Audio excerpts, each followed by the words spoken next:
The NBA draft is about a month away, and I asked you guys on Twitter, give me some NBA draft hot takes to react to again, so this is basically part 2 of that. Some of these are involving just individual players, some are involving multiple players, thinking that one's going to be better than the other, and then there's some that are trade-oriented. So if you guys want to partake in the next one, make sure you're following me on Twitter, link in the description. I just give all my opinions on the NBA, the draft, college, over there, and drop a like on these videos if you guys want to see a few more of these leading up to the draft. And the first one comes from Jack Simone, and he says, Koulibaly is going to be a top 10 talent and should go in the lottery in this draft. And if you don't know much about Koulibaly, he played on the same team as Victor Wembanyama on the Metropolitans 92. He didn't get as much of an opportunity, only played about 18 minutes a night, got under 4 shots a game up as well, so it's a very small sample size. But he's going to be 18 on draft night, so he's going to be just kind of a young 19-year-old when the season starts, and I think I would take Koulibaly if I had time to develop him. Now, if I'm needing somebody that changed my franchise around right now,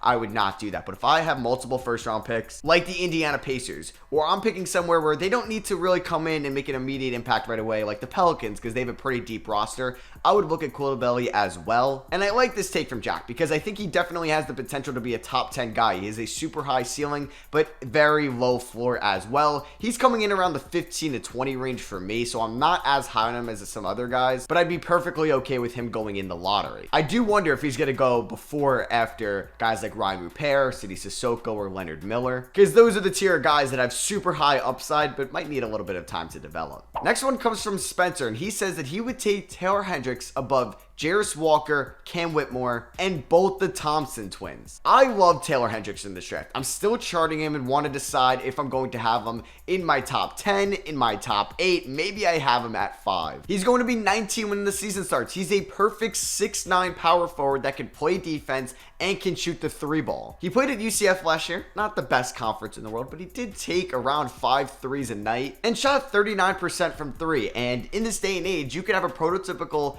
3-and-D power forward that is so valuable at the next level. I also think his playmaking is a little bit underrated as well. I think he's got good court vision for somebody as a power forward coming over into the NBA as an 18-year-old, or excuse me, as a 19-year-old. And I think he definitely is just as high of potential as the guys that Spencer mentioned, as Cam Whitmore, as Jarris Walker, especially the Thompson twins, because their kind of potential is super volatile as well. And I think people are all indifferent, and the discourse on them is going to be the highest, I think, of any players in this draft for the Thompson twins, because they played in a really uncompetitive league. They didn't show great shooting, but you can see that they are really good talents when they play on the floor.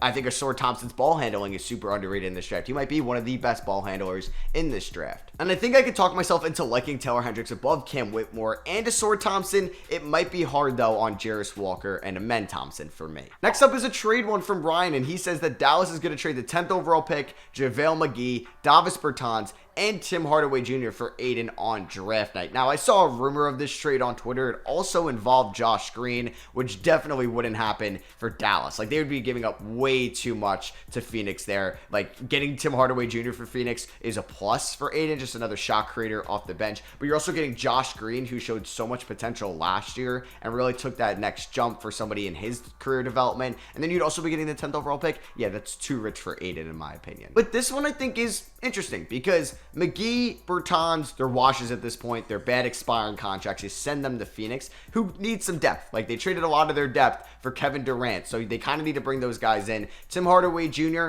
honestly, for Dallas, it's really not the end of the world to give up, because you have guys like Jaden Hardy and Josh Green who could benefit from a higher volume and a higher usage, taking that from THJ next year. And you can kind of use his money that you offload for a middle exception or something in free agency. I've been hammering that they should go after Max Strus. He'd be a perfect fit there. And you get DeAndre Ayton, who would definitely be the best big man, I think, paired up with Luka Doncic. Like, KP might be better, but when he played in Dallas, he was not really the healthiest in the world, and they didn't really click together. And he'd definitely be an upgrade over Christian Wood. As for Phoenix, I mean, I'd love this trade for them. Like, Bertans or McGee, one of them could at least give you serviceable 10 to 15 minutes a night as your 9th, 10th man throughout the regular season. They don't have to play in the playoffs, but could they at least be a roster spot to get you to the playoffs? Like I said, Tim Hardaway Jr. would be a great shot creator off the bench, and you'd be getting the 10th overall pick. Maybe you can add or draft Chris Paul's successor. Maybe Cason Wallace at 10, Nick Smith Jr. Yeah, I would love this trade for the Phoenix Suns if they were able to pull it off. For Dallas, I don't think I would try trading that 10th overall pick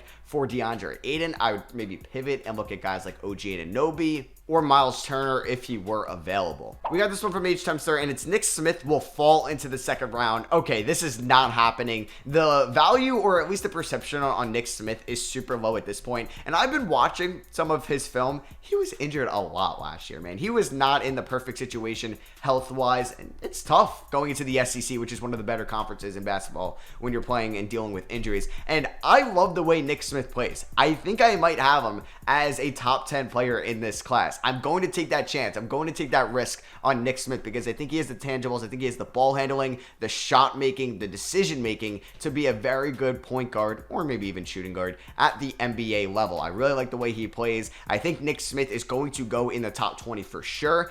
Think there's a chance a team still takes him in the lottery. Top 10, maybe not as likely. I just heavily disagree that he's going to fall into the second round. Michael says at least Anthony Black or Cason Wallace is going to be picked before at least one of the Thompson twins. Now, Amen Thompson, I think, is almost a lock to go ahead of Anthony Black and Cason Wallace.